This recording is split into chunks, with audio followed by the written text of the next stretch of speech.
십자가를 지셨네. 오직 고통 당하셨네. 우리 죄를 위하여 험한 고통 이기며 그 아픔 이기며 우리를 사랑하신 주.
나의 구원자 주님을 찬양하며 주께 경배하리.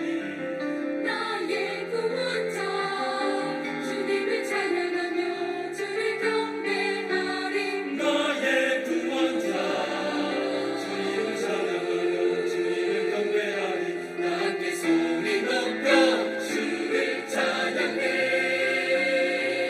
비바와 소금으로 주님을 찬양해. 소도 치며 찬양해.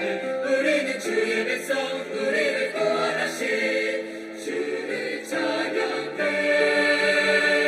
주님을 찬양해. 찬양해.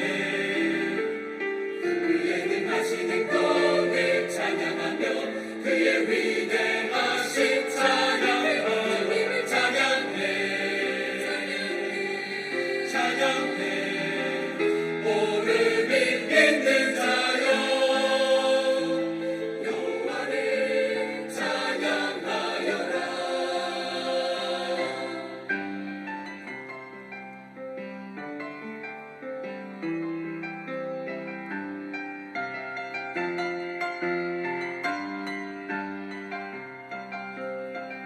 비바와 소금으로 주님을 찬양해. 소도 치며 찬양해. 우리는 주의 백성 우리를 구원하신 주를 찬양해. 주님을 찬양해. 찬양해. 그의 능하신 행동을 찬양하며 그의 위대하신 찬양하며 찬양해. 찬양해. 오름이 있는 자여 여호와를 찬양하여라. 주님을 찬양해. 찬양해. 그의 능하신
찬양해 주신 합창단에게 다시 한번 박수 부탁드리겠습니다. 오전에 우리는 38년 된 병자에 관한 말씀을 들었습니다. 38년 동안 누워 있었고 몸은 굳어 있지만 일어나 내 자리를 들고 걸어가라 하신 예수님 말씀이 들려지면서 자신을 바라보면 도저히 일어서 걸을 수 없지만 주님이 일어나 자리 들고 걸어가라 하셨기 때문에 일어나 걸을 수밖에 없는 것입니다. 그렇죠? 오늘 목사님 말씀을 들으면서 여러분 마음이 새로워지고 또 우리 마음 속에 하나님께서 말씀만을 믿는 믿음의 세계로 우리 마음을 옮겨주실 줄 믿습니다. 박수 목사님 말씀 전해주시겠습니다.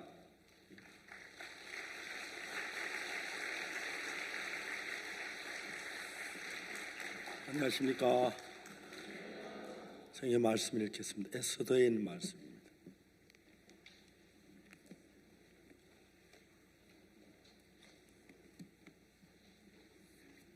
에스더 4장 7절 말씀 읽겠습니다.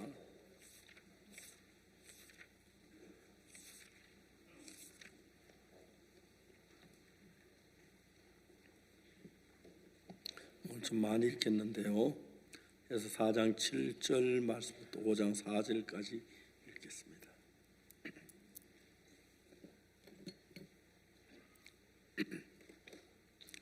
모르드게가 자기에 당한 모든 일과 하만의 유대인을 멸하려고 왕의 부호에 바치기로 한 은의 정확한 수요를 하닥에게 말하고 또 유다인을 침멸하러 수상궁에서 내린 조서 초본을 하닥에 주어 에스더에게 배워 알게 하고 또 저에게 부탁하여 왕에게 나아가서 그 앞에서 자기의 민족을 위해 간절히 구하라 하니 하닥이 돌아와 모르드게 말을 에스더에게 고하매 에스더가 하닥에게 이르되 너는 모르드게에게 고하기를 왕의 신복과 왕의 각도 백성이 다 알거니와 우리는 남녀하고 부름을 받지 않고 안뜰에 들어가서 왕에게 나아가면 오직 죽이는 법이요 왕이 그 자에게 금호를 내어 밀어서 할 것이라. 이제 내가 부름을 입어 왕에게 나아가지 못한 지가 이미 30일이라 하라.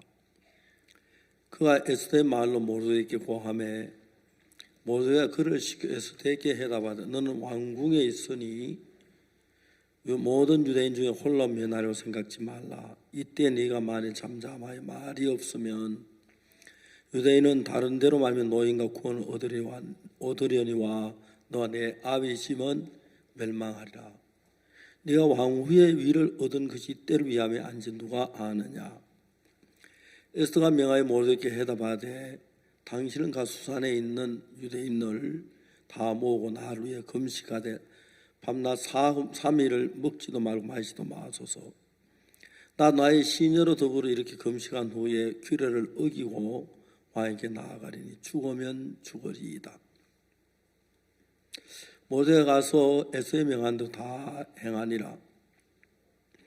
제3일 에스더가 왕후의 예복을 입고 왕궁 안뜰고 어전 맞은편에 서니 왕이 어전 전문에 대하여 보좌에 앉았다가 왕후 에스더가 뜰에 선 것을 본즉 심히 사랑스러움으로 손에 잡았던 금호를 내어 미니 에스더가 가까이 가서 금호를 끝을 만진지라. 왕이 이르되 왕후 에스더여 그대의 소원이 무엇이며 그대의 요구가 무엇이뇨. 나라의 절반이라도 그대에게 주겠노라. 에스더가 가로되 오늘 내가 왕을 위하여 잔치를 베풀어 싸우니 왕이 선히 여기시던 하만과 함께 임하소서. 거기까지 읽었습니다. 여러분 안녕하십니까? 수양이 여기 오니까 밥이 맛있습니까? 오늘 저긴 좀 밥이 좀 잘 못된 것 같아서 내가 좀 짜증을 냈는데 좀 안 그랬습니다. 괜찮았어요? 네, 너무 고맙습니다.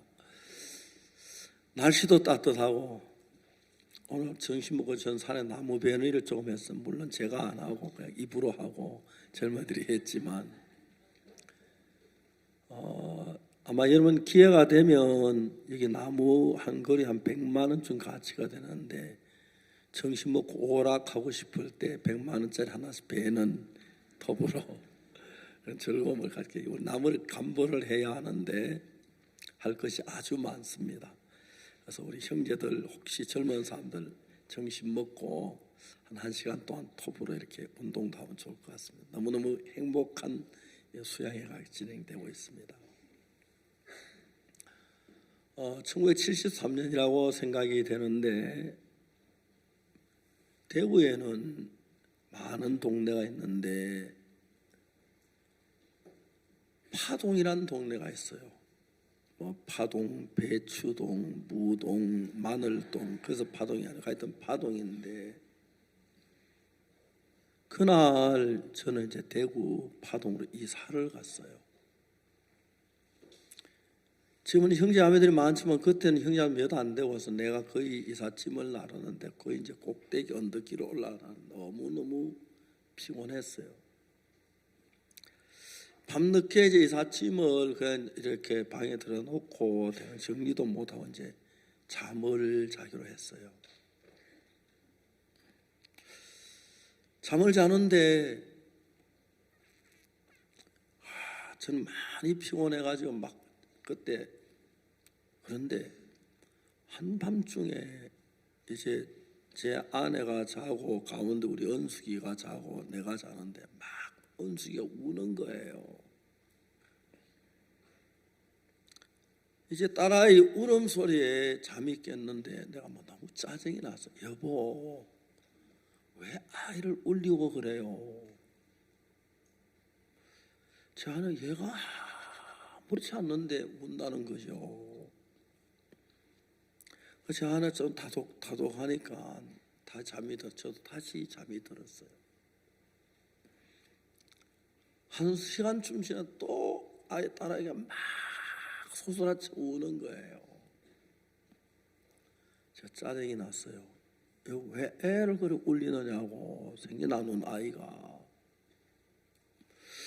제 아내가 아무렇지 않은데 애가 운다는 거죠.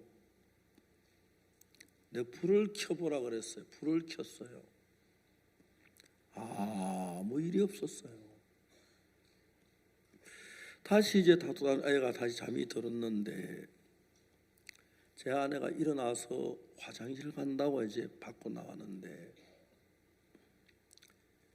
추운 겨울에 방문을 여니까 찬바람이 확 들어오는데 제 아내가 푹 쓰러지는 거예요. 이제 주로 연탄가스를 마신 사람이 찬바람에서 바로 쓰러지는데 그 연탄가스에 대한 상식이 많으니까 우리가 연탄가스를 마시고 있었구나. 내가 은숙이를 안고 가려고 하다가 안으면 넘어지면 다칠 것 같은지 밀어서 방문 앞까지 아기를 밀어놨어요. 그리고 옆집에 좀 소리를 질러서 좀 도와달라고. 그 집은 이제 주인집하고 새들어 사는 한 집이 있고 우리하고 이제 새 집이 사는데 주인집에는 잘 모르고 있었고 새들어 사는 부부가 막 뛰어왔어요. 무슨 일이냐고. 내가 연탄가스를 많이 마신 것 같다고. 그러냐고. 자기 집으로 오라. 자기 집 그 마루방에다가 묘를 깔고 우리가 저녁에 석유 스토브를 켜주면서 여기서 좀 쉬라고. 그러니까 이제 막 그 집 아줌마가 그 동김치 있는데 물로 된 동김치를 가서 한 사발 먹으라고 주더라고요. 우리 조상들이 동김치를 개발한 이유는 앞으로 연탄가스가 먹었을 때 그걸 마시면 아주 진짜 시원하더라고요. 우리 연숙이는 착해서 거의 울질 않았어요. 근데 제가 이제 그날 밤에 이를 생각하면 너무 감사한 것이 은숙이가 잠들어서 울지 않았더라면 오늘 그 이튿 아침에 우리 세상 다 시체가 됐었을 거예요. 그때는 주로 이제 집들이 허술해서 연탄가스 새는 집들이 많은데 우리가 이사 와서 연탄가스 냄새도 안 나고 모양도 없어서 거의 깨서 마시면 거의 죽는데, 그 이튿날 이제 제가 아침에 일어나서 그 옆집에 사는 그 가족들에게 복음을 전해. 그럼 열심히 교회를 다니는 분들이었어요. 그러면서 제 사함을 받고 너무 기뻐하고 이제 우리 교회에 나오는 성도들이었어요. 참 행복했어요. 저는 하나님 앞에 불순종하는 충성치 못한 일들이 참 많은데, 하나님께 내가 살아온 삶 속에서 나를 지키시는 그 사랑이 너무너무 감사했어요. 우리 연숙이가 그날 밤에 울지 않았더라면, 하여튼 그 당시는 거의 하룻밤 자고 나면 연탄 가스로 누구 졌다고 죽었다고 신문에 나오는데, 저도 신문에 한번 날 뻔했는데,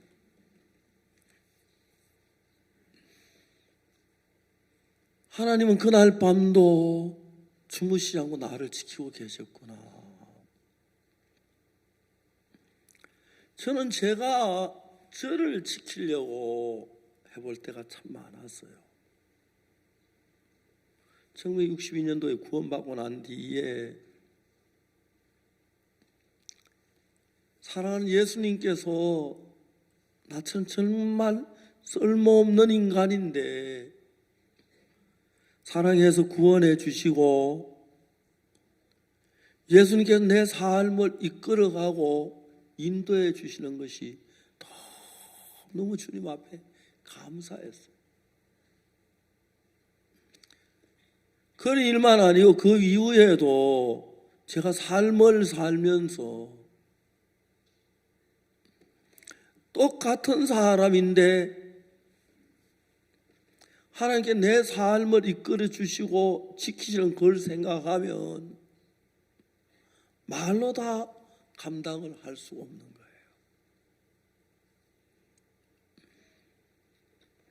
사실 지금까지 참 많은 어려움이 있었고 고난이 있었지만, 내가 나를 지키는 것하고 주님이 나를 지키시는 건 비교가 안 되는 거예요. 이젠 세월이 많이 흘러 나이도 많아졌고, 어떤 젊은 형제들이 저희들 보고 노후 대책을 세워달라고 하더라고요. 제가 웃었어요. 지구에 우리만큼 노후 대책이 잘 된 사람이 어디 있어요? 꼴까다고 눈 감으면 하늘문이 열리고 황금보석 찬란하고 천사들이 마중 나오고, 아이고 형제들이 복음전도자들이 노후 대책, 이렇게 잘된 노후 대책이 세상에 어디 있어요?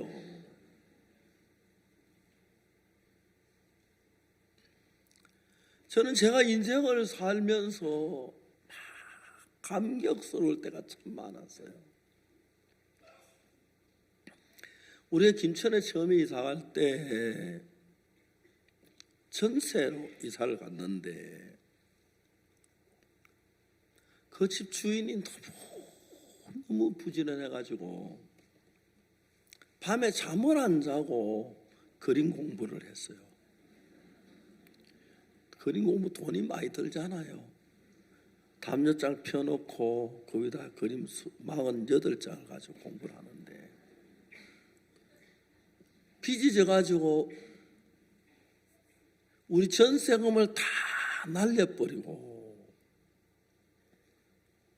전세로 산 우리 집을 은행에다 다 넘겨버리고 도망을 갔어요.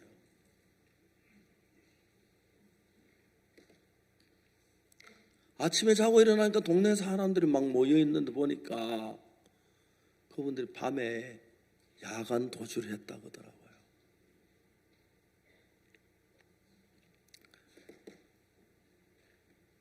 그때 제 돈 20만 원 떼먹고 도망을 갔는데, 제가 대구 파동했을 때 길을 가다 문패에 내 돈 떼먹은 집 주인하고 똑같은 이름이 붙어서 배를 누르고 들어갔어요. 남은 노인이 서 계시는데 실례합니다. 어떻게 오셨어요? 물어보더라고요. 그분 이름을 대면서 그분을 찾아왔다니까 내가 그 사람인데 같은 이름인 딴 분이었어요. 아이고 죄송하다고 난 같은 이름인 줄 모르고 그분인 줄 왔는데 죄송하다고 나와서 지금도 못 찾았어요.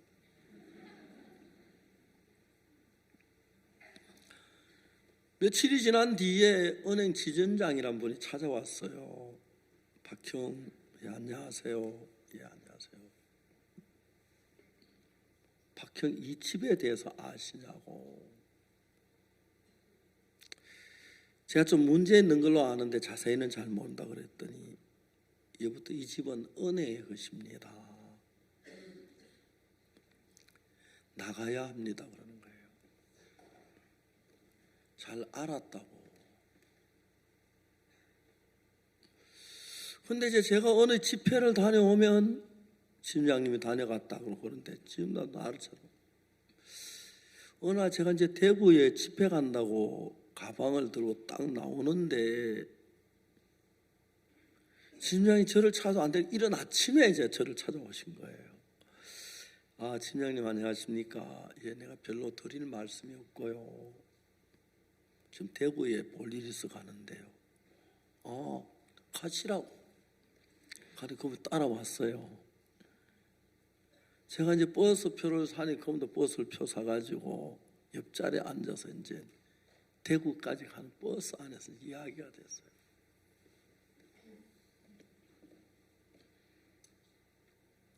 버스를 타고 가는데 주인이 저를 은행 지점장님이 저를 와 이렇게 집을 빨리 비켜 달라는 거죠.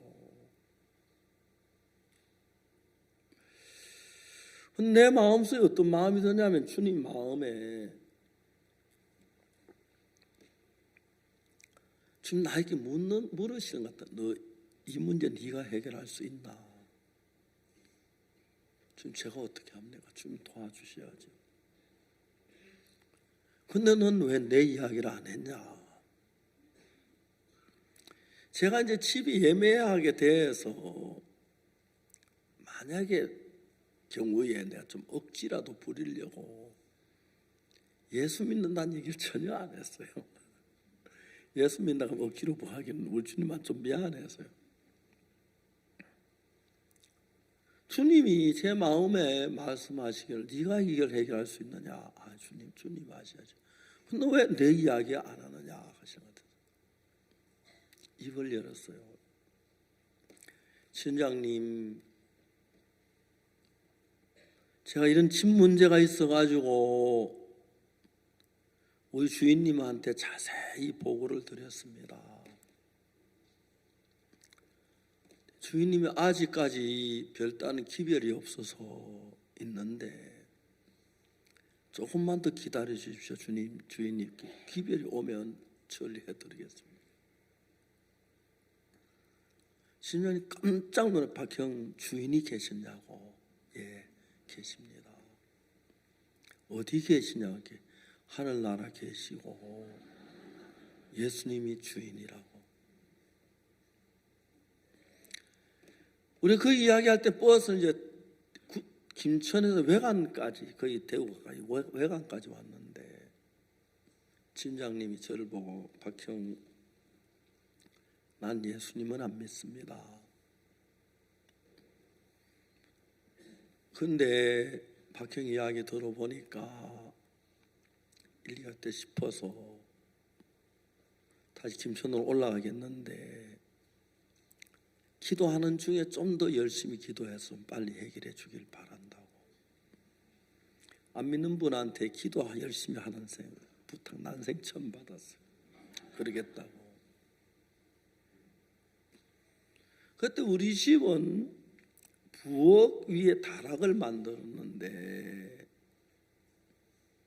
그 다락이 나지막해서 내가 서 있을 수는 없고 항상 다락이들을 구부리고 들어가야 하는데 참 그 다락이 좋았는 게 새벽마다 가서 그 다락에서 하나님 앞에 기도를 드렸어요. 얼마만 기도를 드렸는데 어느 날 아침에 내 마음에서 더 기도만 하지 말고 나가서 건물을 한번 알아봐라 하는 그런 마음을 주님 내게 주셨어요.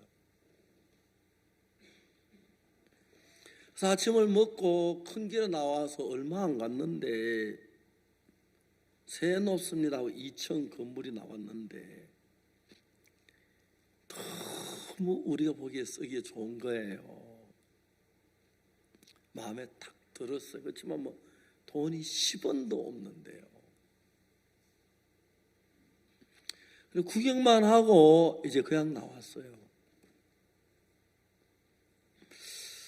한 서너 달이 지났는데 그날 아침에 하나님 앞에 기도를 드리는데 하나님 내 마음에 전에 본 그 2층 집이 어떠냐. 야, 하나님 참 좋지요. 전 너무 마음에 듭니다. 그 집 참 싸고 금방 나갔을 것 같은데요.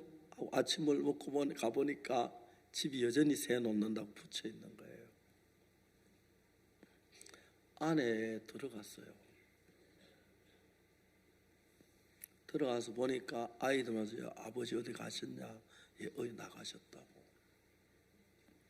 저녁에 2층 때문에 온다고 얘기를 해라. 그날 저녁에 이제 찾아갔어요. 돈은 한 푼도 없는데 하나님 이 집을 우리에게 주시겠다는 마음이 들었어요. 주인하고 어제 마주 앉아 이야기를 했습니다.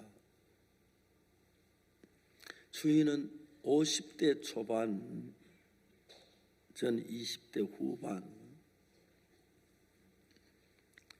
근데 제가 주인에게 무슨 얘기를 했냐면, 선생님, 저는 하나님의 종입니다. 이 도시 백성들에게 복음을 전하러 왔습니다. 그래서 이 도시 시민한 사람이 내가 20만 원에 전세를 들어왔는데 전세를 안 주고 은행에 집을 넘기고 도망을 갔습니다. 내가 하나님 앞에 기도를 드렸는데 하나님 이 건물을 나에게 주시겠다는 마음이 들었습니다. 저는 돈이 없습니다. 주시려면 주십시오 그랬어요. 저는 그렇게 말 못하는데 이사야 하나님 내 마음에 그날은 그 건물을 주시겠다는 마음이 들었어요. 그 주인이 저를 보고 눈을 감으시더니 한참 동안 생각을 하시는 것 같더라고요. 한 5분 정도 생각하면 얼마나 길게 느껴졌는지 이제 드디어 주인이 입을 여셨어요. 지금도 기억이 생생한데 나는 시내 지좌동에 있는 지자교회 장로 올시다. 하나님이 이 국도변에 이렇게 좋은 건물을 주셨는데 하나님의 종이 쓰신다는데 어떻게 맡겠습니까? 서십시오 하는 거예요. 그때 그 장로님 따님 되는 학생이 안방에서 피아노로 찬송가를 치는데 꼭 내가 하늘나라에 와 있는 기분이었어요. 너무 고마웠어요. 그래서 이제 이야기를 한참 하다 이제 간다고 일어서니까 장로님이 저를 보고, 어머니 돈이 없으신 줄 압니다마는 그냥 맨손으로 오면 그냥 서로 어색하니까 얼마든지라도 돈을 준비하는 데 가져가면 좋겠는데 얼마를 준비할 수 있겠습니까? 저도 먼저 8만 원이라고 얘기를 했어요. 그 주인이 8만 원 됐습니다. 들어오십시오. 이 8만 원 어디 있다고 한 번도 없는데. 어쨌든 하나님이 인도하신다는 마음이 들었어요. 지윤장을 찾아갔습니다. 지윤장님 안녕하십니까? 박형 왔어. 예. 그동안 걱정을 끼쳐 죄송합니다. 이제 하나님 도우셔서 이번 토요일 날 이사를 가기로 했으니까 집을 관리하시라고 왔습니다. 지점장님이 저를 손을 붙잡더니 박형, 내가 국회의원 나서려고 하는데 박형 같은 젊은 사람 앞길 가면 너무 괴로웠다고. 잠깐 기다려도 은행 금골녀들이 막 돈을 세례가에 나와서 주머니에 쑥 넣어주는 거예요. 관두지 마시지. 차 한 잔 마시고 가라는데 이게 얼마인지 궁금해서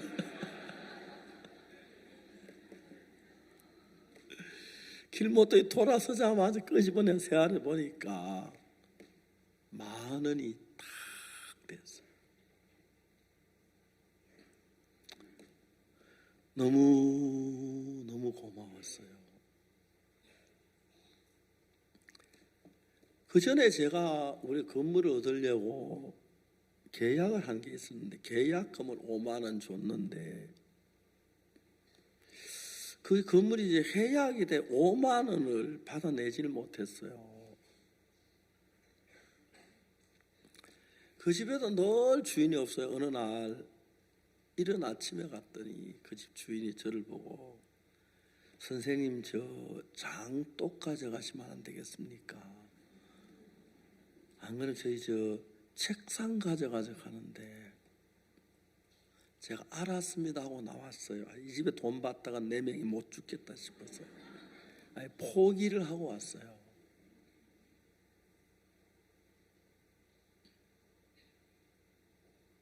그런데 그 아줌마가 우리 집을 찾아온 거예요. 그때 최고 고액권이 500원짜리인데 500원짜리를 막 손수건에 가져서 싸가지고 막 똘똘 말아가지고 왔는데 4만 원을 가져왔어요. 하나님이 하신다는 게 마음에 의심이 안 가는 거예요. 5만 원이 돼서 5만 원. 제가 아는 친구가 하나 있는데 어느 날 친구가 전화를 했어요. 자네 어렵다는 이야기를 들었는데 내가 친구가 돼서 돕지 못해 미안하다. 나도 사업을 시작해서 좀 어려운 편인데 내가 노는 돈이 2만 원 있는데 우선 갖다 써라. 그리고 형편대금 갚아줘라. 못 갚으면 뭐 어쩌겠노. 그 친구가 돈을 그냥 빌려주는데도 매달 며칠 갚아야 돼. 그렇게 하면 좀 그런데 너무너무 고마운 거예요. 2만 원을 친구한테 얻었어요. 낮에 갚긴 갚았습니다만 10,000원하고 5만 원 하니까는 5만 그 아줌마 4만 원 가져왔어요. 만 원하고 4만 원이니까 5만 원이 됐는 데가 2만 원을 가지고 7만 원이 되는 거예요. 만 원이 모자라요. 그날 이제 우리 집에 있는 식구들 한 10몇 명 되는데 전부 집합을 시켰어요. 이유야를 불문하고 있는 돈 다 내놔 그랬어요. 그래가지고 전부 돈 주머니를 다 뒤져 8천 얼마가 나왔는데 각각 서로 8만 원을 채웠어요.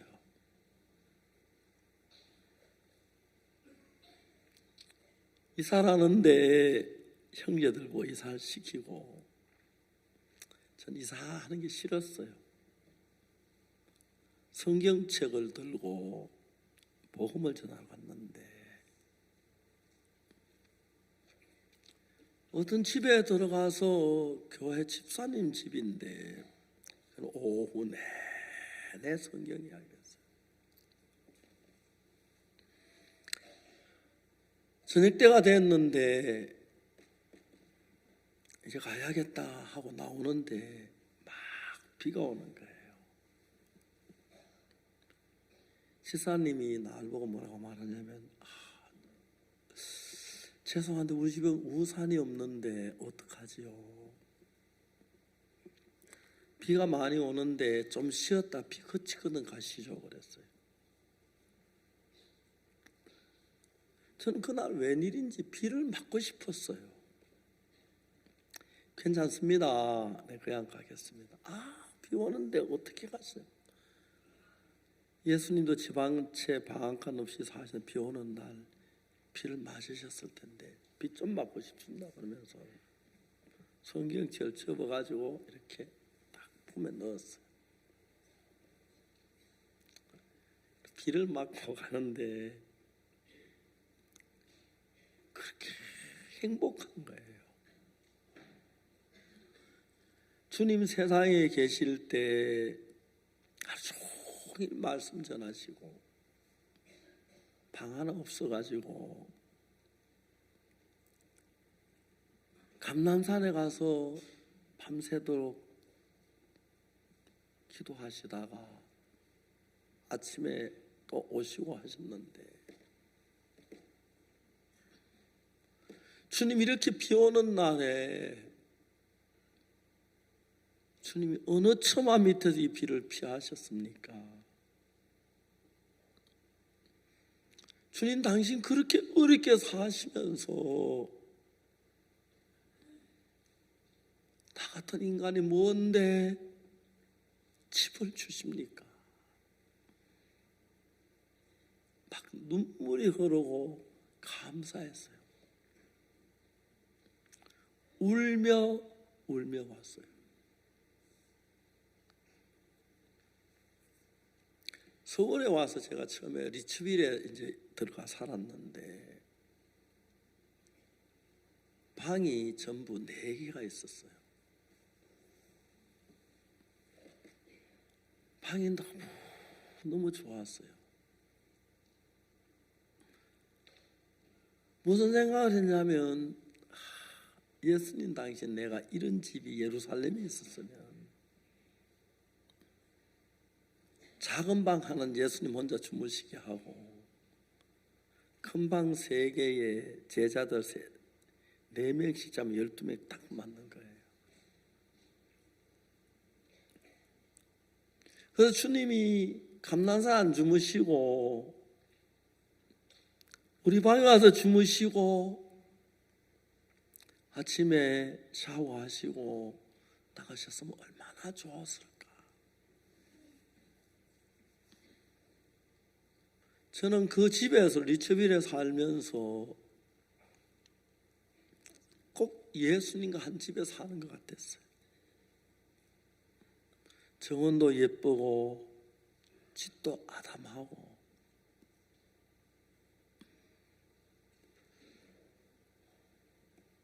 저는 복음일 잘하지 못하는데 예수님이 저에게 참 많은 걸 가르쳐 주셨어요. 저는 제가 제 방법 외에 아무것도 몰랐었는데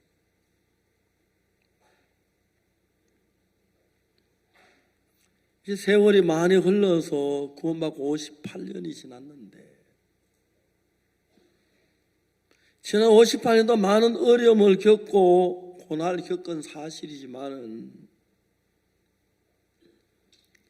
한 번도 주께서 저를 외면하지 않고 음식이 있든 없든 돈이 있든 없든 예수님이 계신 것만으로 참 만족했어요.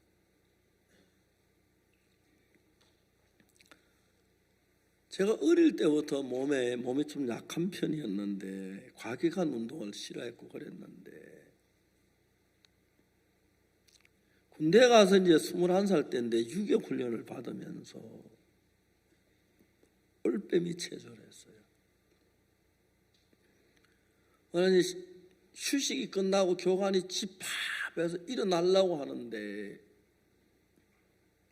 몸이 움직여지질 않는 거 아무리 발버둥을 쳐도. 그때 제가 심장이 좋지 않다는 사실을 알았어요.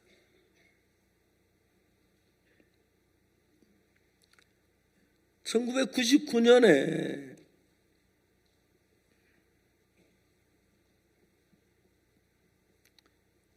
심장이 안 좋고 죽을 뻔했어. 페루리마 실내체육관에서 집회를 하는데 몸이 너무 안 좋았어. 먼저 주님 곁으로 이용재 목사 그때 사회를 했는데 설교를 마치고 나는데 이용재 목사 뭐라 하냐면 여러분 강사 목사님 기도 받으실 분 나오시면 에이즈나 뭐 다른 병에서 나오라고 했어요. 야 용재야 너 나 죽이려고 해서 한장에 나왔다. 기도 못해. 기도 받으러 한 200명이 나오는데 너 나 죽이려고 환장했어 그랬어. 그때 몸이 너무 안 좋아서 설교만 마치고 방에 누워있고 그랬어요. 집회를 마치고 한국에 돌아오는데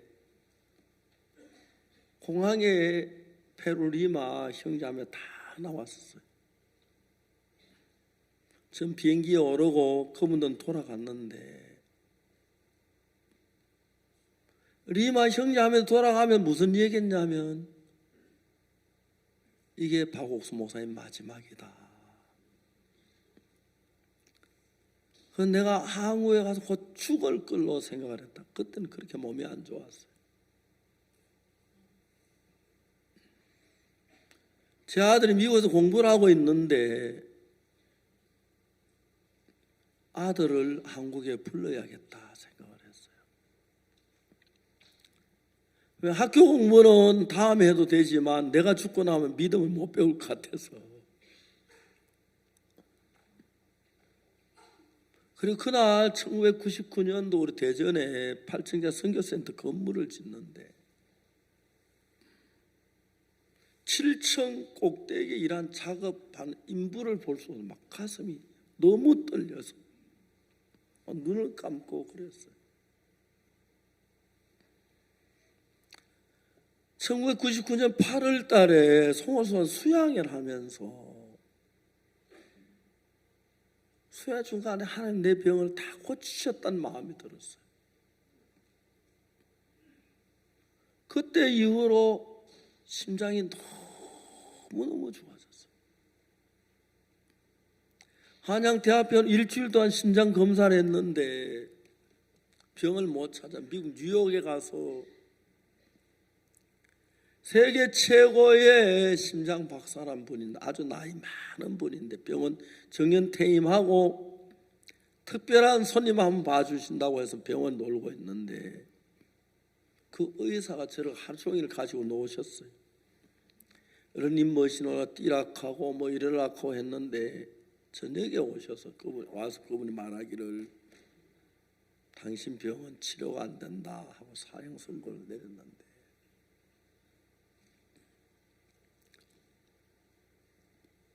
99년도 8월 달에 심장이 다 좋아진 거예요. 다 나았다고 믿고 조깅을 시작했어요. 그때 제가 대전에 살아서, 대전 우리 예배당 바로 맞으면 서대전 여자고등학교, 그 운동장이 소나무가 있고 너무 좋아요. 한 바퀴는 300m인데 처음에 뛸 때는 운동장 두 바퀴 600m 숨이 차서 옆구리가 아파 못 뛰었어요. 계속 뛰고 얇은 가벼운 운동화 하나 사가지고 아프리카 새벽마다 조깅을 했어요. 러시아 왕국에서 매일 아침 조깅하고, 내가 대전에 있을 때 성령 잘 모르고 주일 날 예배를 드리고 저녁에 대구까지 왔다 가는데 집에도 오면 그렇게 피곤하고 막 파김치가 되고, LA에서 서울에 도착해 비행기를 타고 서울 공항에서 내려서 대전까지 가면 죽기보다 싫더라고요. 그렇게 몸이 안 좋았어요. 아무 약을 먹은 게 아닌데 몸이 깨끗해졌어요. 한 번은 제가 소리가 자꾸 막 과음을 지르는 거예요. 원인 알고 보니까 내 성대에 작은 파달만한 혹이 3개가 나서 뜰판이 성대 떠는 거 그게 막아서 내 과음을 지른다 그러더라고요. 미국 뉴욕에 가서 성대 수술을 받았는데 마취 의사가 한국 여자예요. 한국 의사인데, 목사님 혈압이 너무 높으셔요. 수술을 못해요. 혈압을 좀 잡아야 돼요. 어떻게 합니까? 약을 좀 드세요. 예, 그러지요. 그 의사가 3일분 약을 줬어요. 약을 먹고 3일 뒤에 나가니까 의사가 다시 혈압을 재보더니 그 여자 의사가 목사님 혈압을 너무 잘 잡으셨어요. 내가 잡았으면 그 의사 선생님이 잡으셨죠. 그리고 그 여자 의사가 저를 보고 하는 말이에요. 목사님 숨을 크게 쉬라고 하거든. 숨을 크게 쉬세요. 그래요. 예, 알겠습니다. 근데 바로 여자 의사가 목사님 숨을 크게 쉬세요. 숨을 크게 쉬었어요. 그러니까 수술 다 끝났다 하는 거예요. 이분이 이제 숨을 크게 쉬세요 하면 뒤에 링거 주사 속에다 마취약을 넣어서 마취 바로 수술했는데, 저는 그냥 숨을 크게 쉬면 크게 쉬세요 하고는 금방 그렇게 하길래 그 수술 쉬었더니 수술 다 끝났다 그래요. 근데 너무너무 감사한 것이 혈압이 많이 높았었는데 수술하면서 혈압이 3일 약 먹고 낮아졌는데 지금까지 그대로 정상이에요. 지난 여름에 몸이 많이 안 좋아가지고 막 교회 장로님들을 막 억지로 병원을 데려갔어요. 그러나 막 제가 짜증이 많이 났어요. 그 의사 가운데 우리 교회 자매님이 한 분이 의사인데 삼성병원에 가가지고 내가 뭐 아프리카 갔다 와고 막 그래가 쭉 설명하니까 이 의사가 지난번에 삼성이 좀 어려운 문제에서 저를 격리실에 갖다 집어넣었어요. 격리실에 한 2시간에서 막 짜증이 나는 거예요. 조만한 전화기 하는데 한 번씩 뭐 잘 있느냐 물어보고 않고.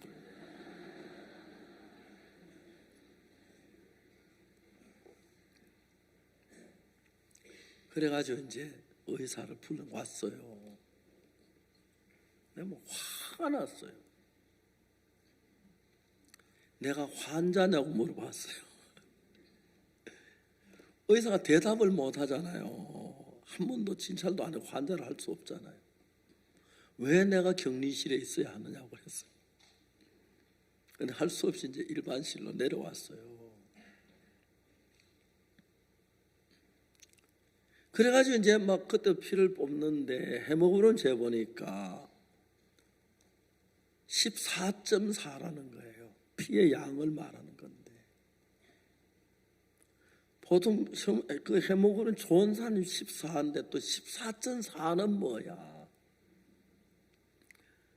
피를 무지무지하게 많이 뽑는데 뽑아가라 그랬어요. 왜냐? 헤모글로빈 14.4면 암만 뽑아도 괜찮다고. 제가 복음일을 하는 동안에 많은 어려움이 문제가 실수 없이 일어났지만 하나님은 한 번도 외면하신 적이 없다. 도우시고 지키시고 고치시는 거예요.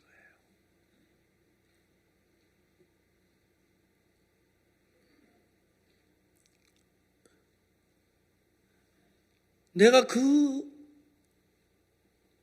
하나님 말고 아무도 믿고 싶은 마음이 없는 거예요. 그 하나님의 손길이 나를 지켜주셔서 황효정 장로님 한 번씩 진맥을 해요. 특히 외국에 오신 장관들 내가 진맥 한번 하라고 하면 황 장로님 진맥 막 외국 장관들 완전히 놀리켜줘요. 손가락 찌면 한참 있다가 언제 수술하셨네요 하고 다 알아맞히는 거예요.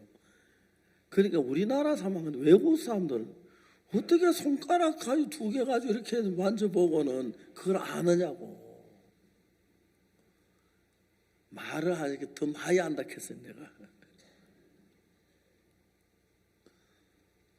진짜 저는 아무 볼품없는 사람이고 악하고 거짓된 사람인데 예수님이 내 마음 안에 들어오셔서 내가 당하는 모든 문제에 함께 하셔서 예수님 생각할 때마다 감사하고 기쁘고 행복한 거예요. 사람들 이런 예수님 믿지 아니하고 자기가 자기를 지키려고 하는 거 얼마나 어리석은 일인지 몰라요. 그 예수님의 손길이 우리를 지키시고 도우시고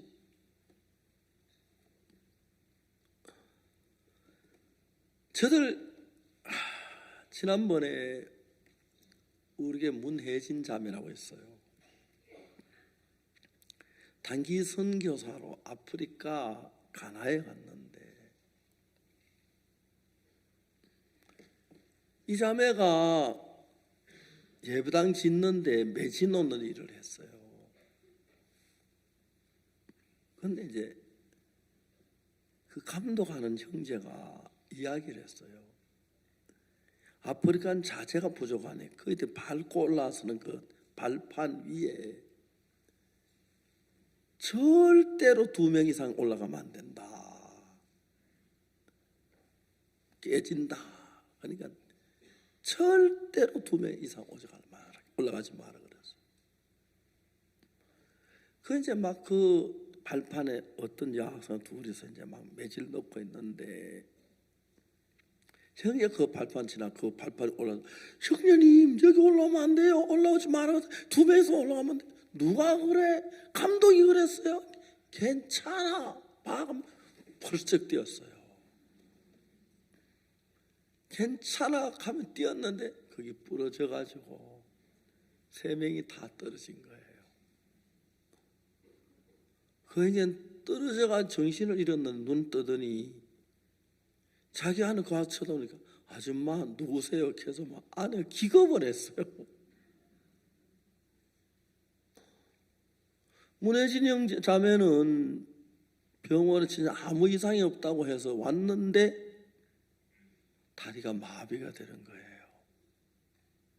다시 병원을 알아보니까 척추 1번 뼈가 부러지면서 신경을 끊어서 이젠 이 허리부터 아래신경이 다 죽어버린 거예요.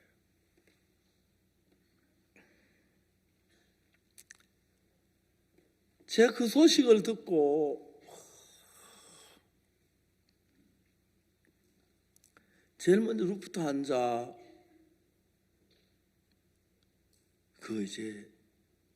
죄송합니다. 루프트 환자가 아니고 아랍에미리트 항공사 전화했어요. 가나에서 항공은 가장 빠른 비행기 아랍에미레이트인데 두바이에 잠깐 내렸다가 바로 와요. 사정을 설명했어요. 좀 태워줄 수 있느냐고. 항공사 직원이 말하기를 의자에 앉을 수 있습니까? 그게 안 된다고. 그러면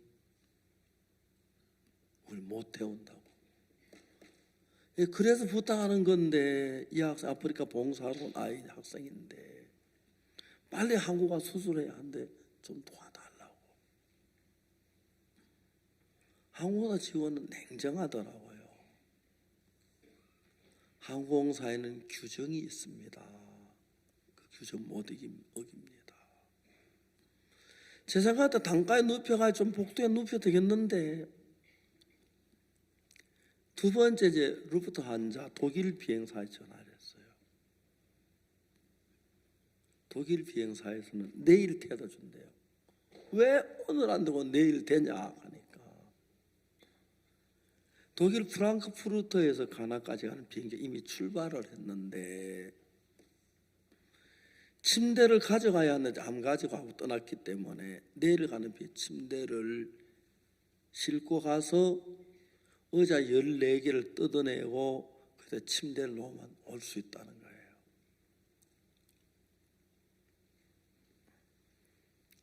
이걸 이제 부모한테 알리려 하는데 다 부담스러워하는 거예요.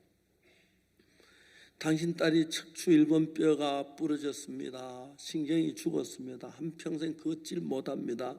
침대에 누워 있어야 합니다.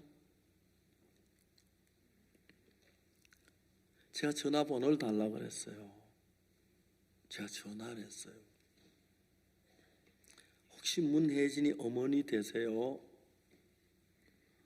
제가 3일 전에 그 집에 신방과 처음으로 알아서 그런데 그 문혜진이라는 학생이 아프리카 가나 단기 갔다는 얘기는 들었는데 그 아이 자기 그 딸인 줄을 몰랐어요. 문혜진이 어머니세요? 예, 목사님 저 혜진이 엄마입니다. 자매 잘 들으세요. 죄송합니다. 혜진이가 사고가 있었어요. 가나에서 난간에 떨어졌는데 척추 1번 뼈가 부러지면서 신경을 끊어서 이제 허리야 다 마비가 됐어요. 우리가 수술하려고 빨리 혜진을 한국으로 데려와 수술하려고 하는데 아랍에미레이트 사정에서 안 돼서 루프트 환자에게인데 루프트는 내일 된대요. 그 이제 혜진이 엄마가 뭐라고 하냐면 목사님 저 대덕 수양관 수양에 와 있습니다. 아무리 목사님 저보다 안 낫게 목사님이 알아서 하십시오. 나 막 엄마가 자기 딸 한평생 못 끝나 막 울고 막 그러는데 너무 고마웠어요. 독일 프랑크푸르트에다 전화를 했어요. 그노선 목사 전화하니까 나왔어요. 어디냐? 게팅겐이래요. 왜 게팅겐이 있어야 돼요? 프랑크푸르트 사람이. 여기 뭐 집회 좀 이렇게 해서 전도하지 왔다고. 당장 프랑크푸르트로 가세요. 내가 시키는 대로 하세요.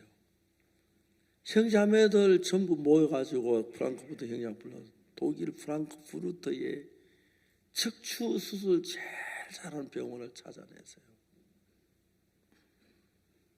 내일 아침 가나에서 출발하는 루프트한자 그 비행기 공항에다가 앰뷸런스를 대기시키세요. 그리고 우리가 병상 일지하고 엑스레이를 보낼 테니까 바로 수술에 들어가세요. 그게 막 일이 너무 잘 진척이 됐어요. 의사가 등 쪽으로 1차 수술 끝내고 앞쪽으로 전기톱으로 갈비뼈를 다 자르고 수술해야 한대요. 특히 여학생의 가슴이 있는데 그걸 어떻게 의사는 말해도 그 무식차예요. 근데 의사가 가슴에 갈비뼈 안 자르고 갈비뼈를 벌려가지고 수술했어요. 수술을 끝내고 하는 이야기가 이제 인간이 해야 할 일은 다 했습니다. 하나님이 할 일만 남았습니다. 혜진이가 앉을 수가 있었어요. 혜진이 병원에서 한 열흘 가까이 독일에 있는데 저는 막 혜진이가 너무 궁금했어요. 한 평을 걷지 못하고 산다는 거 생각하면 막 실망할까 봐 그러는데 혜진이가 그 병원에서 천사라는 별명이 들었어요. 다른 사람 그러면 막 죽는다 하고 뭐 이렇게 살아서 뭐가 될까 막 그러는데 매일 웃었어요. 혜진이 엄마를 보내가지고 이제 간호하다가 혜진이 엄마랑 같이 이제 한국으로 돌아왔어요. 제가 굉장히 인색한데 혜진이 엄마하고 혜진한테 처음으로 2등석 비행기를 태워서 보냈어요. 내가 이제 한양대학병 입원시켜놓고 이제 병원에 가봤는데 혜진이 발을 손으로 만져봤어요. 다리를. 똑같은 다리인데 똑같은 발인데 신경 하나 끊어지고 나니까 아무 쓸모없는 다리가 된 거예요. 하나님 앞에 기도했어요. 하나님, 당신은 하나님이시잖아요. 하나님, 혜진이 다리 얼마나 고칠 수 있잖아요. 하나님, 제가 진짜 바란 거 있는데 혜진이 걸을 수 있도록 해주세요.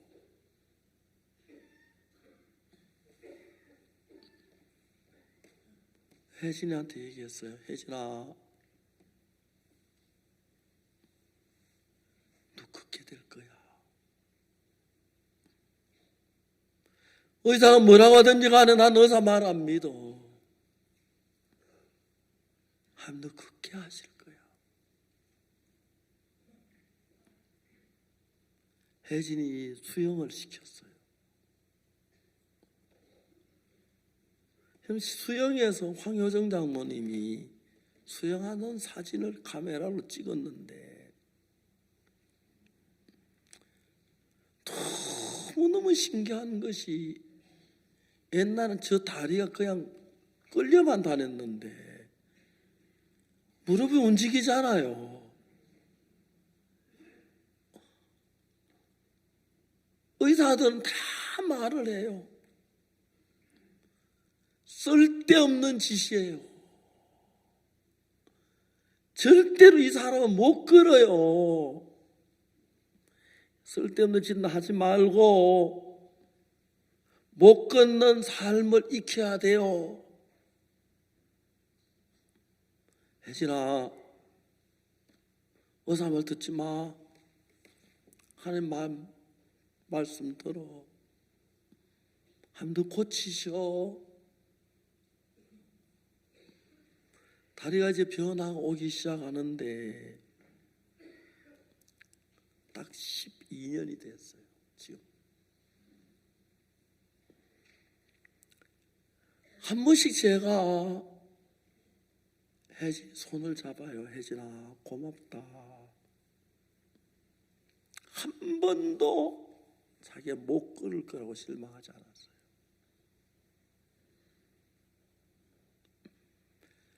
혜진아, 목표 2019년 12월 31일까지 목표 잡고 걷는 거야.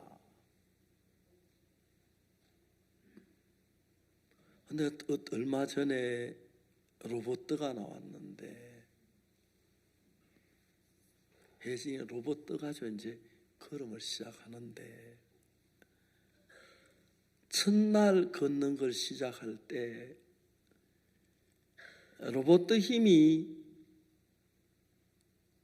75%, 자기 힘이 25%였어요. 저 로봇 걸음을 시작한 뒤에 혜진이 근육이 1.8kg가 늘었어요. 깜짝 놀라요. 지금 이제 평지에서 걷는 거 연습을 하는데 아직도 저처럼 혼자는 못 걷는데 많이 달라졌어요. 많은 환자들이 있는데 다른 환자는 혜질 같은 환자가 없어요.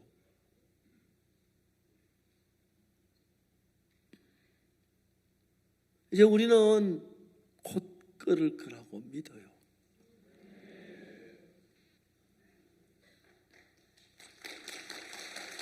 저는 예수 안에서 한 번도 경험해보지 못한 어려운 일도 겪고 힘든 일도 겪었어요.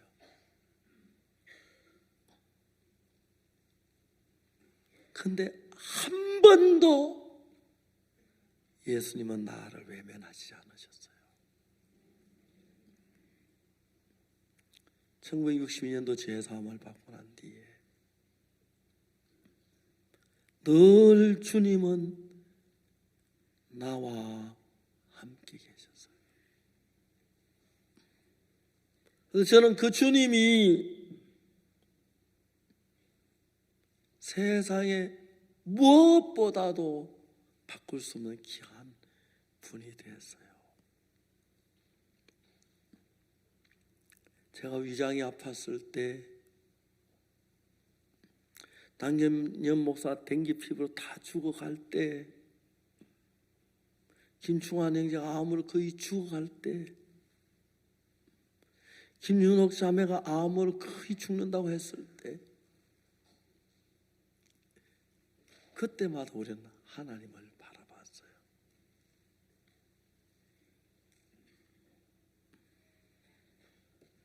내가 예수 비로 제사함을 받은 사실 하나 발견한 건 적은 발견에 불과한지 모르겠지만 그때부터 저는 제가 아니고 내 안에 하나님이 살아서 일하는 걸 봐요.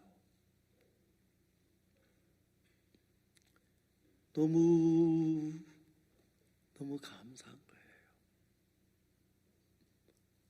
전도자들이 저를 보고 노후 대책 세워달라는데 내가 웃었어요. 우리만큼 노후 대책이 잘 된 데가 어딨냐. 언제 숨만 꼴까다고 치면 바로 하늘나라 맨션에 들어가는데 생각을 하면 외형적인 면으로 볼 때 나이도 많고 뭐 그런 사람에 불과한데 저는 예수님이 같이 계셔서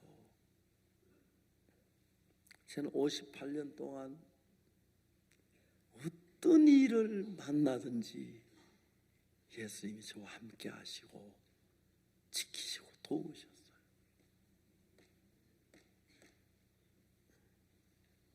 에스더가 왕비로 있을 때였습니다. 그게 이제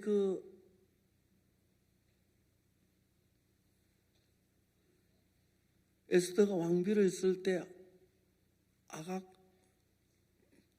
다다의 아들 하만이라는 사람이 있었는데, 이 하만이 모르드게가 인사하지 않는다고 화가 나서 유대인을 다 죽이기로 하는 공문을 만들 왕에게 이야기, 왕이 인장 반지 찍어서 그 공문에 허락을 해줬어요. 그 아하수에로 왕의 인장 반지를 찍은 서류는 어느 누구도 취소를 못해요. 그래서 유대인들이 그 인장 반지가 찍힌 공문이 벽보가 붙은 걸 보고 통곡을 하는데, 모르드게가 베옷을 입고 막 엎드려 있는 거예요. 모든 유대인들이 베옷을 입고 울고 있었어요. 그래서 에스더가 그 소식을 듣고 내치를 보내가지고 무슨 일이냐고 물으니까 아각 사람 함므다다의 아들 하만이 아달월 13일 날 모든 유대인을 죽이라고 하는 그 공문이 붙었다고 그러죠. 공문 초안을 모르드게가 에스더에게 보내면서 에스더에게 얘기해요. 네가 왕에게 나아가서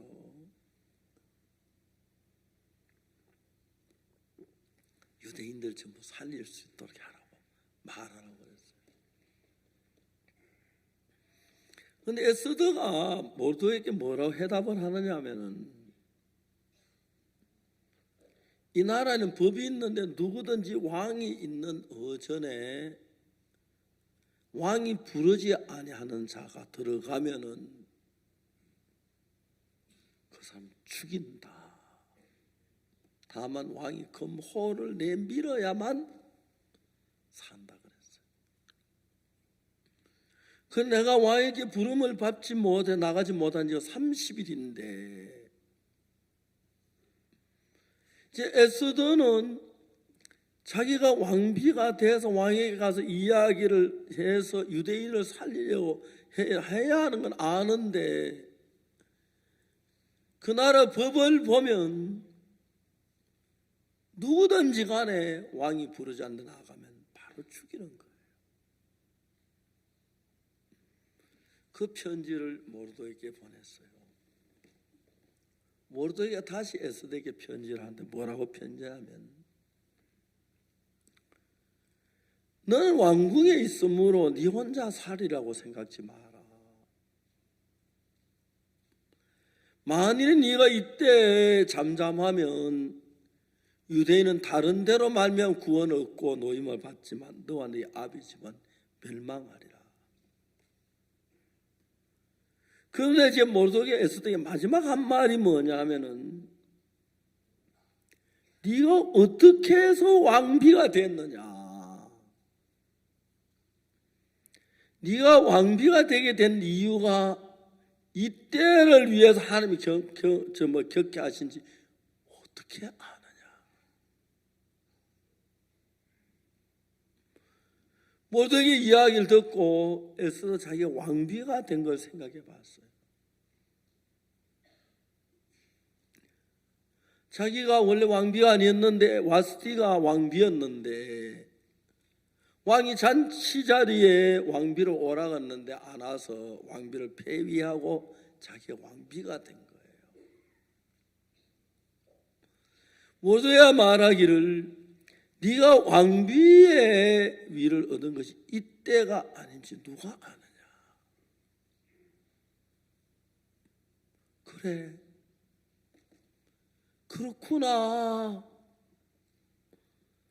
하나님이 나를 왕비를 세우신 것은 저 악한 하만이 유대인 다 멸하려고 하는데 유대인이 하나님께서 우리를 살리려고 나를 왕비로 세운 거야. 그래서 내가 지금 왕 앞에 나아가면 하나님의 은혜를 베풀 거야. 지금까지 에스더의 생각에는 내가 왕 앞에 나아가서 유대인을 살리게 해달라고 왕에게 구하는 건 정말 좋지만 그러나 그 말도 안 돼. 왕이 부르지 않는 내가 나가면 죽이는 법이야. 왕이 나를 부르지 않은 지가 30일인데 지났는데 아직 나를 안 부르 못 나가는데 내가 어떻게 왕에게 나가서 그건 위험해. 안 돼. 여러분 오늘 저녁 제가 여러분들께 얘기하는 것이 바로 이건데 우리가 어떤 일을 할 때 영적인 날 꼭 사탄은 그 일하면 위험하게 될 거야. 왕이 부르지 않는 내가 죽을는지 몰라. 그러니까 이거 말이 안 돼. 그러면 내가 나를 지키려는 마음으로 내가 왕에게 나가지 마는 게 좋을 거야. 에스더는 그런 생각을 했어. 근데 모르드게 에스더 마음을 알고 뭐라고 말했냐면 너는 왕궁에 있으니까 네 혼자 살이라고 생각지 마라. 만일 이때 네가 잠잠하면 유대인은 다른 데로 말미암아 구원을 얻고 노임 얻겠지만 너와 네 아비지만 멸망하리라. 그리고 마지막으로 에스더에게 모두 하는 말이 뭐냐면 네가 왕비의 위를 얻은 것이 이때를 위함이 아닌지 누가 아냐. 그 틀림없는 일이었어요. 와서 네가 왕비였는데 아하스로 왕이 나오라니까 오만 되는데 이상이 안 갈라 그래. 아하스로 왕이 화가 나서 왕비를 갈아치우고 에스더가 왕비가 됐는데 하나님 왜 에스더를 왕비로 삼으셨겠습니까? 이때 유대를 구하기 위해서 세운 게 확실한 거예요. 에스더 그 하나님의 뜻을 알았더라면 왕 앞에 나갈 텐데 모르고 그냥 자기 생각하면 내가 왕 앞에 나 죽는데 유대인을 살리는 것도 좋지만 내가 나도 유대인 살는지도 모르잖아. 그런데 내가 왜 죽어? 왕 앞에 나가는 위험한 일이야. 자기를 지키려고 하는 그런 미련한 마음이 우리 인간 모두 속에 있는데 참 많은 사람들이 자기를 지키려는 미련한 마음을 가지고 하나님 앞에 담대하지 못하는 거예요. 에스더가 자기를 지키고 싶고 자기는 안 나가고 왕궁에서 자기는 안 죽을 것 같고 나 왕 앞에 나아가면 내가 죽을는지 몰라 두려우니까 그냥 안 가려고 했는데 모르드가 정확하게 말해요. 네가 너는 왕궁에 있으니 네 혼자 살이라고 생각하지 마라. 이때 만일 네가 잠잠하면 우리는 유대인이야 하나님의 백성이야. 우리는 반드시 다른 데로만 노임을 받아. 그러나 너와 너 아비 집은 멸망을 당해. 네가 왕비가 된 이것이 이때를 위해서 된 거야. 하나님 이미 하만 이럴 걸 알고 너를 왕비로 세워가지고 유대인을 다 구하라고 보낸 거야. 처음엔 에스더가 미련한 마음으로 왕이 부르지 않나가면 내가 죽임을 당하는데 어떡하지 그런 생각 미련한 마음을 가지고 있는데 모르드게가 권한 그 이야기를 구구절절 너무 정확한 거야. 너는 왕궁에서 네 혼자 살이라고 생각지 마라. 네가 만일 이때 잠잠하면 유대인은 다른 데로 말로 노인과 구원 얻으리니와 너와 너 아비 집은 멸망하리라. 네가 왕비의 위를 얻은 것이 이때 위함이 아닌지 누가 아느냐? 여러분, 우리에게도 똑같은 에서더가 하는 길을 걸어가요. 난 이번 좀 피하고 어려움을 좀 피하면 좋게, 나는 안전하지만 내가 어떻게 나가, 자네 나가지 말고 안전해, 나만 피할, 그런 에스더가 마음을 가지고 있는데 모르죠. 그 마음을 깨버린 거라요. 이때 네가 만약 잠잠하면 유대인은 다른 데서 말미암아 구원을 얻으려니와 너와 너 아비지 멸망하리라. 네가 왕비의 위를 얻은 것이 이때를 위함이 아닌지 누가 아느냐? 그 이야기를 들을 때 에스더가 그 모르드게의 건구를 들을 때 내가 미련하게 내 자신만 살고 싶어 나만 지키려고 했구나. 그러면 난 분명히 멸망을 당해. 예, 하나님 나가겠습니다. 죽으면 죽으리이다 하고 마지막으로 수상부에 있는 모든 유대인들은 하루에 사흘 동안 먹지도 말고 마시지도 말고 기도하소. 난 내 하늘을 두고 3일 동안 기도하고 나가리니 죽으면 죽으리이다. 그들 함께 하나님 기도했습니다. 제3일에 왕비 에스더가 고운 왕비의 옷을 입고 왕비의 관을 쓰고 어전으로 들어갔어요. 살며시 어전 문을 여는데 왕이 어전에서 전문을 향해 앉았다가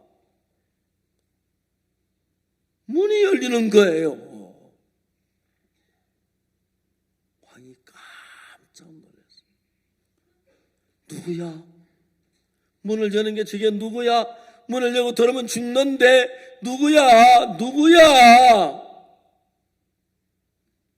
문이 사뿐히 열리더니 에스더 치마 끝이 보이고 에스더가 나타나는 거예요. 왕비 에스더. 왕이 깜짝 놀랐어요. 내 그 뭐야? 어디 갔지? 홀이 어디 있지? 홀이 갔지? 홀을 딱 내밀었어요. 왕비 에스더가 홀 끝을 만졌어요. 하나님 이거 홀 맞지요? 나 사는 거 맞지요? 하나님 계셨지요? 저는 이런 생각을 해요. 왕이 만일에 신하도 사냥을 갔더라면, 왕이 외국 대신들이 와서 그 회의를 하고 있었더라면 왕도 모사에 에스더가 죽었을 텐데 왕이 전문을 향하여 내다보다가 문이 누구야? 그때 왕이 궁금한 마음이 나왔어요. 왕후 에스더가 여기에 도는 죽는다는 걸 아는데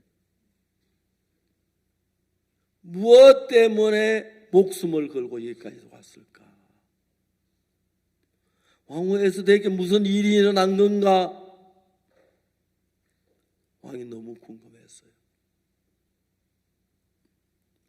왕이 에스더에게 물었어요.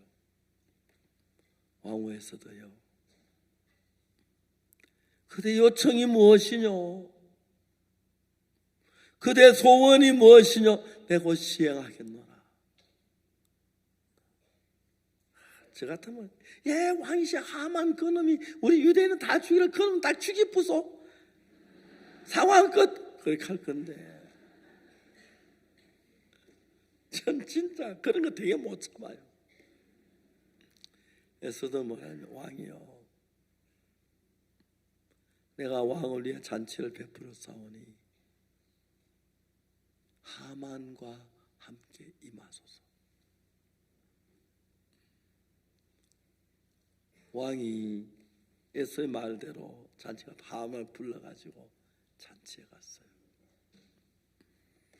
하만은 그나마 기분이 억수로, 경상도 말로 억수로 좋았어요. 야, 왕비의 잔치에 나 혼자 초대를 받았어. 죽으러 가는 줄도 모르고. 되게 어리석지, 그죠? 그날 하만 모르게 달려고 50규빗 되는 장대를 달았는데 왕이 다시 에스더에게 잔치상에서 물었어요. 왕부 에스더요, 그대 소원이 뭐냐? 그대 요구하면 내가 나라 절반 주겠나? 에스더가 하는 말이, 왕이 나를 기뻐하시면 내일도 잔치를 베풀겠사오니 하만과 함께 오십시오. 그때 내가 말하리이다. 왕의 그리라 하고 그 밤에 잠이 안 오는 거예요. 에스더 신변에 무슨 일이 반드시 생겼는데 그게 뭔지 모르겠는 거예요. 어명이 다 빨리 말하라, 답답해 못 견디겠다. 나 같으면 그렇게 말하겠는데. 그래서 궁중 일기를 읽는데, 궁중 일기가 뭐냐면 왕이 내 시피땅과 대해서가 왕을 죽이는데 모두에 고발해서 살았다. 그렇지, 모두가 내 생명의 은인인데 내가 모두에게 무슨 상을 줬거나 벼슬을 줬냐, 그런 것이 없는 줄 알아요. 밖에 누가 있느냐? 하만이 50규빗 장대를 달고 모두에게를 달려고 왕이 구하러 온 거예요. 왕이 하만에게 물었어요. 내가 진짜 존귀하게 해주고 싶은 사람인데 어떻게 하면 되겠냐 물어보니까 하만이, 왕이 존귀케 하기 기뻐하는 나 외에 누구리오 생각해서 뭐 하고 싶으냐? 다 해봤는데 왕관 한 번 안 써봤는데, 왕보라면 말 한 번 안 타봤는데, 왕이 존귀케 하기 기뻐하시면 왕의 관을 씌우시고 왕의 옷을 입히시고 왕의 말을 태워 성중을 두루 다니며 반포하게 하소서. 왕이, 저놈이 내 왕관을 쓰고 싶어하네. 저놈이 내 왕복을 입고 싶어하네. 저놈이 내 왕의 자를 탐내고 있네.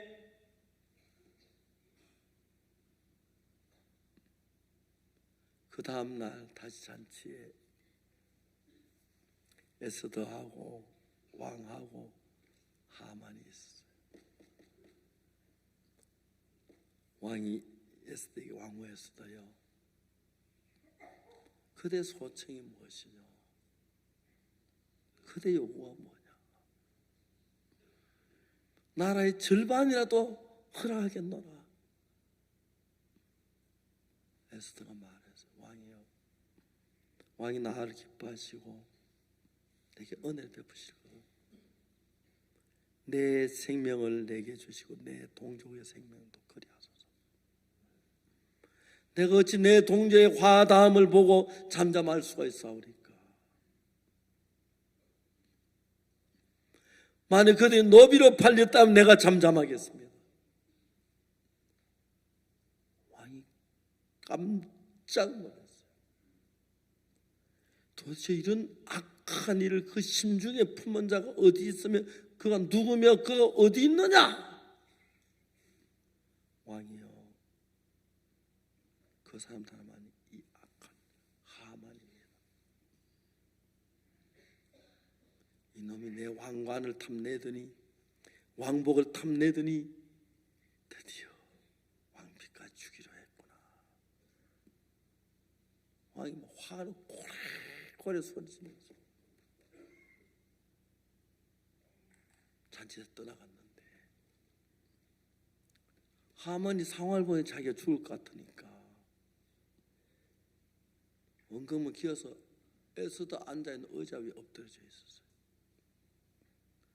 왕이 돌아보니까 왕비가 의자에 앉아있는 그 위에 하만이 엎드려졌으니까 이놈이 궁중에 내 눈앞에서 왕비를 간간까지 하려다는 거예요. 그건 억지잖아, 그죠? 사람들이 하만의 얼굴을 수건을 싸가지고 장대 위에 달았어요.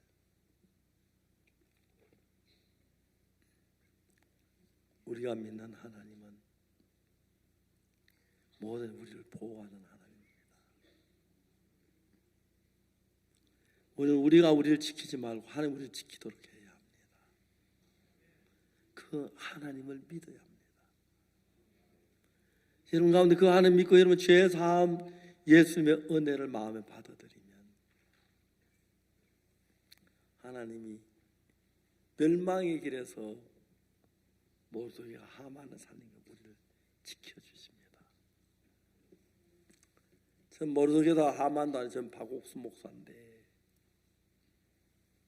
제가 지금까지 살아오면서 수없이 많은 대적이 있었고 어려움이 있었지만 하나님 우리 편에 대해서 다 건져주시고 도우셨습니다.